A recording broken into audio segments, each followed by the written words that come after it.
നമസ്കാരമുണ്ട്. അമ്പലപ്പറമ്പുകളിൽ വിപ്ലവഗാനം ആകാമോ എന്ന ചോദ്യമാണ് കഴിഞ്ഞ 2-3 ദിവസമായി സോഷ്യൽ മീഡിയയ്ക്ക് അകത്തും പുറത്തുമെല്ലാം ഉയരുന്നത്. ഈ ചോദ്യം തുടങ്ങിയത് നമ്മുടെ പ്രതിപക്ഷ നേതാവ് വി ഡി സതീശൻ്റെ ഭാഗത്തു നിന്നാണ്. ദേവസ്വം ബോർഡിന്റെ ക്ഷേത്രത്തിൽ കൊണ്ടുവന്ന് ഇവർ ഗാനമേള നടത്തി. എന്താ ഗാനമേള? പുഷ്പനെ അറിയാമോ? അമ്പലത്തിലെ പാട്ട്. പിന്നെ ലാൽ സലാം സഖാക്കളെ എന്നിട്ട് ബാക്കിലെ വീഡിയോ വാളിൽ അരിവാൾ ചുറ്റിയ നക്ഷത്രം, DYFI, CPM ഇതൊക്കെ തെളിയുന്നു. നാണം കെട്ട പാർട്ടിയല്ലേ ഇത്? നാണം കെട്ട പാർട്ടി. അവിടെ അതിന്റെ പേരിൽ ഒരു സംഘർഷം ഉണ്ടായി.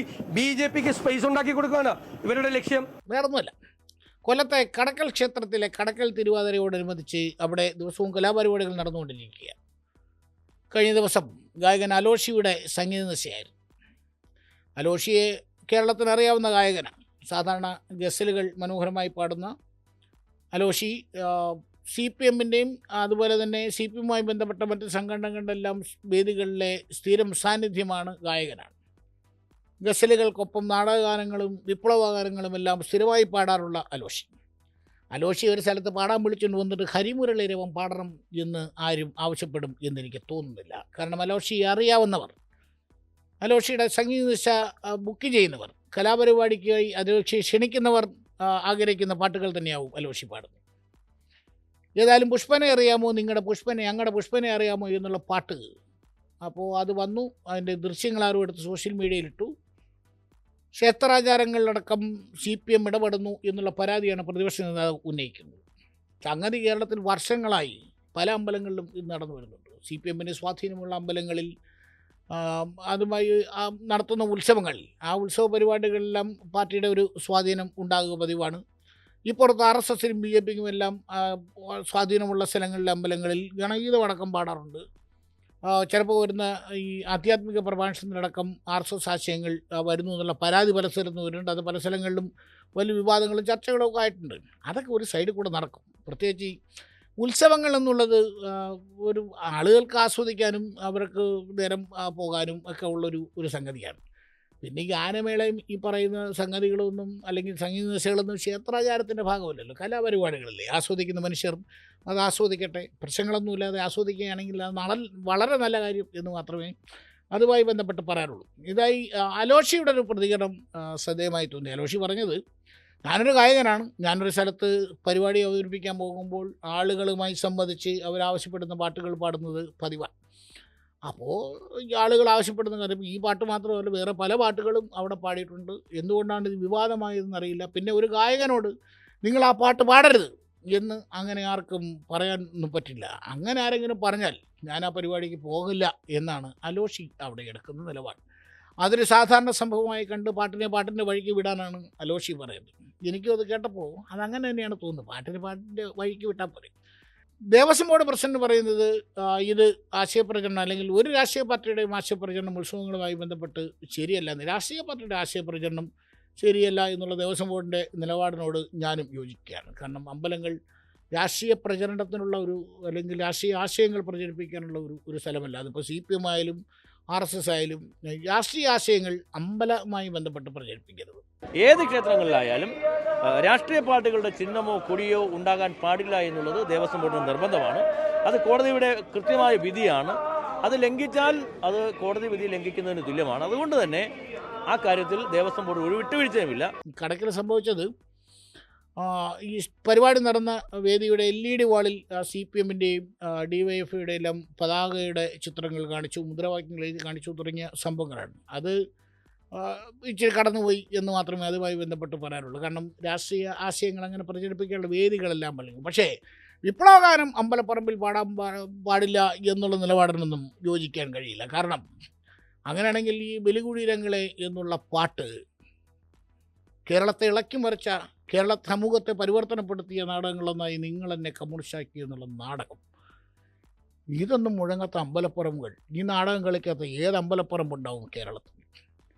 സാംബശിവൻ അദ്ദേഹം പറഞ്ഞ കഥകൾ, ഏത് തരത്തിലുള്ള കഥകളാണ് അദ്ദേഹം പറഞ്ഞത്? കേരള സമൂഹത്തെ മാറ്റിമറിച്ച കാതികൻ സാംബശിവൻ, അദ്ദേഹത്തിൻ്റെ കഥാപ്രസംഗം നടക്കാത്ത ഏത് അമ്പലപ്പറമ്പുണ്ടാവും കേരളത്തിൽ?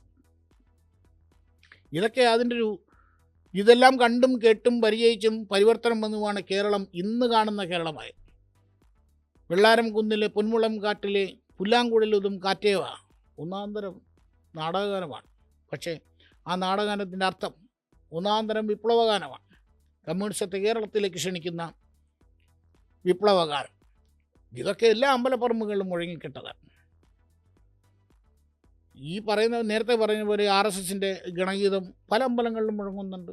അത് ആളുകൾ ആസ്വദിക്കുന്നവർ ആസ്വദിക്കട്ടെ, വിപ്ലവഗാനം ആസ്വദിക്കുന്നവർ ആസ്വദിക്കട്ടെ, മാപ്പിളപ്പാട്ട് ആസ്വദിക്കുന്നവർ ആസ്വദിക്കട്ടെ. സംഗീതത്തിൻ്റെ വഴിക്ക് വിടുക എന്ന് മാത്രമാണ് അതുമായി ബന്ധപ്പെട്ട് പറയാറുള്ളത്.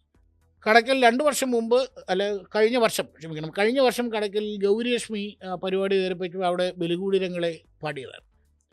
ഇന്ന് കണ്ണൂരിൽ നിന്ന് ഒരു ദൃശ്യം വന്നിരിക്കുന്നു. കഴിഞ്ഞ ദിവസം കതിരൂരിലെ ഒരു അമ്പലത്തിൽ ഘോഷയാത്രയുമായി ബന്ധപ്പെട്ട് CPMൻ്റെയും RSSൻ്റെയും പ്രവർത്തകർ ആ ഘോഷയാത്രയിൽ തങ്ങളുടെ ആശയപ്രചാരണങ്ങളുടെ ദൃശ്യങ്ങൾ അല്ലെങ്കിൽ ആശയപ്രചാരണ ചിഹ്നങ്ങളും പതാകകളുമായി ഘോഷയാത്രയിൽ പങ്കെടുക്കുന്നു എന്നൊക്കെ. നേരത്തെ പറഞ്ഞ പോലെ ഓരോരുത്തർക്ക് സ്വാധീനമുള്ള സ്ഥലങ്ങളിൽ നടക്കുന്ന ഉത്സവങ്ങളിലും ആഘോഷങ്ങളിലെല്ലാം അവരുടെ ആശയങ്ങളുടെ ഒരു ഛായ ഉണ്ടാകുക സ്വാഭാവികമാണ്. അത് സംഘർഷത്തിലേക്കൊന്നും പോകാതെ അത് അങ്ങ് അവസാനിച്ചോട്ടെ എന്ന് മാത്രമേ ഇതുമായി ബന്ധപ്പെട്ട് പറയാറുള്ളൂ. നേരത്തെ പറഞ്ഞതാണ്, അമ്പലങ്ങളുടെ ആചാരങ്ങളിൽ, അമ്പലങ്ങളുടെ അന്തരീക്ഷത്തിൽ, അമ്പലങ്ങളുടെ സാധാരണ ചടങ്ങുകളിൽ രാഷ്ട്രീയം കൊണ്ടുവരാതിരിക്കുക, ഭക്തിയുടെ വഴിക്കും മറ്റു പരിപാടികൾ അവരുടേക്കും വിടുക എന്നുള്ളത് മാത്രമാണ്. ഈ കൗതുകമായി തോന്നുന്നത് ഈ ഗാനമേളയിൽ നമ്മൾ പാട്ട് പുരുഷാരമെല്ലാം കേട്ട് തുള്ളിച്ചാടുന്ന പാട്ടുകൾ, ഇതിൻ്റെയൊക്കെ അർത്ഥമറിഞ്ഞാൽ ഇതൊക്കെ അമ്പലപ്പറമ്പുകളിൽ പാടാൻ പറ്റുമോ എന്ന് നമുക്ക് സംശയം തോന്നും. ഡാഡി മമ്മി വീട്ടിലില്ലേ, വരപ്പോരെ ആരുമില്ലേ, വിളയാട് പോമാ ഉള്ള ബില്ലാള എന്ന് പാടാം. എൻ ചെല്ലപ്പേര് ആപ്പിൾ നീ സൈസാ കടിച്ചിക്കോ എന്ന് പാടാം. ഇതൊക്കെ തമിഴ് പാട്ട്. മാമ്പഴം മൽഗോവ മാമ്പഴം സേലത്തെ മാമ്പഴം നീതാനടി. അമ്പലങ്ങളുടെ അന്തരീക്ഷത്തിൽ ഗാനമേളകൾക്ക് സാധാരണ പാടുന്ന പാട്ടുകൾ നമ്മളിതൊക്കെ കേട്ട് കൈയടിക്കുകയും ആസ്വദിക്കുകയും ചെയ്യുന്നു. എന്തെല്ലാമാണ് പല കോമഡി പരിപാടികളിലും സ്കിറ്റുകളിൽ വരുന്ന ദ്വയാർത്ഥ പ്രയോഗങ്ങൾ, എന്തെല്ലാമാണ് വരുന്നത്.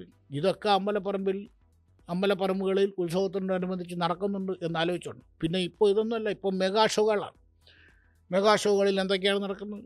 ഈ റാപ്പ് എന്നൊക്കെ പറഞ്ഞ് കാണിച്ചു കൂട്ടുന്നത് എന്തൊക്കെയാണ്. DJ നടക്കുന്ന അമ്പലങ്ങളുണ്ട്. DJ ഇതിലൊന്നും ആർക്കും പരാതിയില്ല. ഒരു സ്ഥലത്തൊരു വിപ്ലവഗാനം മുഴങ്ങിക്കെട്ടതാണ് പ്രശ്നം. ഇപ്പോൾ പുഷ്പനെ അറിയാമോ, ഞങ്ങളുടെ പുഷ്പനെ അറിയാമോ എന്ന് തന്നെ, അല്ലെങ്കിൽ ആ പാട്ട് തന്നെ മെക്സിക്കൻ അപരാധം എന്ന ചിത്രത്തിൽ കൃഷ്ണനെ അറിയാമോ, ഞങ്ങളുടെ കൃഷ്ണനെ അറിയാമോ എന്ന് പാടിയിട്ടുണ്ട്. അപ്പോൾ അതൊരു സിനിമാ പാട്ടായി. ആ പാട്ട് പാടിയ കുഴപ്പമില്ലേ എന്ന് ചോദിക്കുന്ന ആളുകളുണ്ട്. വിപ്ലവഗാനം പാടാൻ പറ്റിയില്ലെങ്കിൽ ഗണഗീതവും പാടരുത് എന്നൊക്കെ പറയുന്നവരുണ്ട്. അത്തരത്തിലുള്ള ഉടക്കിലൊന്നും ഒരു കാര്യവുമില്ല. ഞാൻ നേരത്തെ പറഞ്ഞു, സംഗീതത്തെ സംഗീതമായി കണ്ട് അതിനെ പാട്ടിൽ വിടുകയാണെങ്കിൽ ഇതെല്ലാം നമുക്ക് ആസ്വദിക്കാൻ പറ്റും. അതല്ലാതെ അതിനകത്ത് രാഷ്ട്രീയം ചകഞ്ഞ് പരസ്പരം പ്രത്യാരോപണങ്ങളുമായിട്ടൊക്കെ പോയാൽ നമ്മുടെ ഉത്സവങ്ങളൊക്കെ എന്ന് പറഞ്ഞാൽ വളരെ പ്രത്യേകതയുള്ള നമ്മുടെ ഒരു പൈതൃകത്തിൻ്റെ, നമ്മുടെ സംസ്കാരത്തിൻ്റെ ഒരു അടയാളങ്ങളാണ്. അതൊന്നും ഈ ആവശ്യമില്ലാത്ത അതിനകത്ത് പോയി രാഷ്ട്രീയം ചകഞ്ഞ് അതൊന്നും മാന്തി പൊളിച്ച് നശിപ്പിക്കരുത് എന്ന് മാത്രമാണ് പറയാനുള്ളത്. ഒരുപാട് കലാകാരന്മാർ അല്ലെങ്കിൽ അവർ ഈ ഉത്സവ സീസണിലൊക്കെ ഒരുപാട് കലാകാരന്മാർക്ക് ജീവിക്കാനുള്ള വക കണ്ടെത്തുന്ന സംഗതികളിലൂടെയാണ് ഈ ഉത്സവങ്ങൾ പറയുന്നത്. അതിപ്പോൾ സംഗീതമായാലും മിമിക്രി ആയാലും നാടകമായാലും മാജിക്കായാലും ഈ പറയുന്ന മെഗാ ഷോകളായാലും റാപ്പായാലും DJ ആയാലും ഇതെല്ലാം ഒരുപാട് മനുഷ്യർക്ക് ജീവിക്കാനുള്ള അവസരങ്ങളാണ്. അവർ ജീവിച്ചു പോട്ടെ. വെറുതെ ഇതിനകത്തൊക്കെ രാഷ്ട്രീയം കുത്തിക്കലർത്തി രാഷ്ട്രീയം ചികഞ്ഞു വാരി നമ്മളെന്തിനാണ് വെറുതെ കിടന്ന് അടി കൊടുക്കുന്നത്? പാട്ടിന് വിടുക. Thank you.